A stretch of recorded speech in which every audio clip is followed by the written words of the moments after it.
italienische Schöne. Namen. Also 10 ist gut. Ja, ja, klar, natürlich. Natürlich. Beim ersten Video war es nicht natürlich. Aurelia.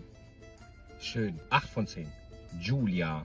Boah, ich sagte, wunderschöner Name, aber hört man zu oft. Deswegen, Gebe ich dir vollkommen recht. also Name an sich, 10 von 10, Aria.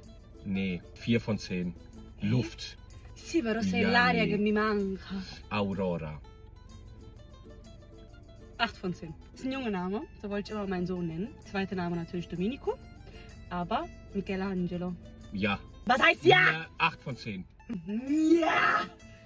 Leonardo. 5 von 10. Gioia. 8 von 10. Emanuele. 10 von 10. Rosario. Ein radikale 0 von 10. Francesca. 10 von 10. Ja!